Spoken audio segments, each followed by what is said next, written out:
അപ്പോൾ നമുക്ക് ക്രിസ്മസ് സ്പെഷ്യലായിട്ടുള്ള പാലപ്പം തയ്യാറാക്കാം.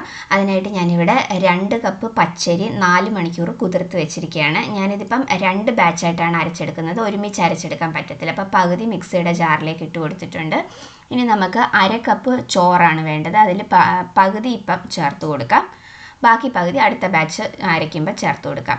ഇനി നമുക്ക് 1/2 കപ്പ് തേങ്ങയാണ് വേണ്ടത്. അതിൽ 1/4 കപ്പ് തേങ്ങ ഇപ്പം നമുക്ക് ചേർത്ത് കൊടുക്കാം, ബാക്കി 1/4 കപ്പ് അടുത്ത ബാച്ച് അരയ്ക്കുമ്പോൾ ചേർത്ത് കൊടുക്കാം.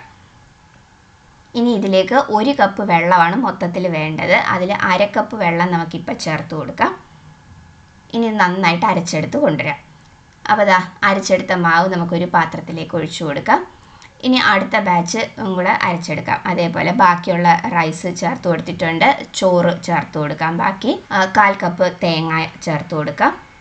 ഇനി ഇതിലേക്ക് പഞ്ചസാര ചേർത്ത് കൊടുക്കാം. 2 ടേബിൾ സ്പൂൺ പഞ്ചസാരയാണ് ഞാൻ ചേർത്ത് കൊടുക്കുന്നത്. ഇനി 1/4 ടീസ്പൂൺ ഈസ്റ്റും കൂടെ ചേർത്ത് കൊടുത്തിട്ടുണ്ട്. ഇത് ഇൻസ്റ്റൻറ്റ് ഈസ്റ്റാണ്, ആക്റ്റീവ് ഡ്രൈഡ് ഈസ്റ്റും ചേർത്ത് കൊടുക്കാം. അതാണെങ്കിൽ സോക്ക് ചെയ്തിട്ട് വേണം ചേർത്ത് കൊടുക്കാൻ. ഇനി ബാക്കി 1/2 കപ്പ് വെള്ളത്തിൽ കുറച്ച് ഇപ്പം ചേർത്ത് കൊടുക്കാം, ബാക്കി ലാസ്റ്റ് നമുക്ക് മിക്സിയുടെ ജാറിലേക്ക് ഒഴിച്ചതിന് ശേഷം എടുക്കാനായിട്ട് കുറച്ച് വെള്ളം മാറ്റി വയ്ക്കാം. അപ്പോൾ ആ മാവും നന്നായിട്ട് അരച്ചെടുത്തിട്ടുണ്ട്, അതും കൂടെ ഇതിലേക്ക് ഒഴിച്ചു കൊടുക്കാം. ബാക്കിയിരുന്ന വെള്ളവും കൂടെ ഇതിലേക്ക് ചേർത്ത് കൊടുത്തിട്ടുണ്ട്. ഇത് ഞാനിപ്പോൾ രാത്രിയിലാണ് അരച്ച് വെക്കുന്നത്. മാവിനെ നന്നായിട്ട് മിക്സ് ചെയ്തിട്ട് നമുക്കിത് ഓവർനൈറ്റ് ഫെർമെൻ്റ് ആവാനായിട്ട് വയ്ക്കാം. ഇതിലേക്ക് ഉപ്പ് രാവിലെയാണ് നമ്മൾ ചേർത്ത് കൊടുക്കുന്നത്. ഇപ്പോൾ ഇതാ രാവിലെ ആയിട്ടുണ്ട്, നമ്മുടെ മാവൊക്കെ നന്നായിട്ട് ഫെർമെൻ്റായി നന്നായിട്ട് പൊങ്ങി വന്നിട്ടുണ്ട്. അപ്പോൾ ഇനി ഇതിലേക്ക് ആവശ്യത്തിനുള്ള ഉപ്പും കൂടെ ചേർത്ത് കൊടുക്കാം.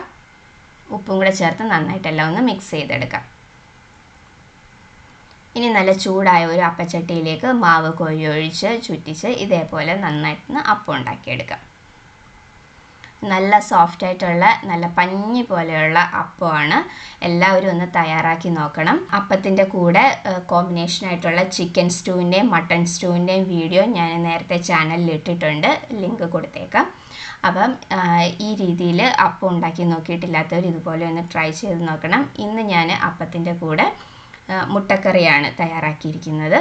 അപ്പം ഈ അപ്പം എല്ലാവരും ഒന്ന് തയ്യാറാക്കി നോക്കണം. നല്ല പഞ്ഞി പോലെയുള്ള നല്ല സോഫ്റ്റായിട്ടുള്ള അപ്പമാണ്, വളരെ പെട്ടെന്ന് തന്നെ തയ്യാറാക്കി എടുക്കാനായിട്ടും പറ്റും. ഇതാ കണ്ടില്ലേ, നല്ല സോഫ്റ്റ് അപ്പമാണിത്. അപ്പോൾ തയ്യാറാക്കി നോക്കിയിട്ട് നിങ്ങളുടെ അഭിപ്രായങ്ങളൊക്കെ പറയണേ.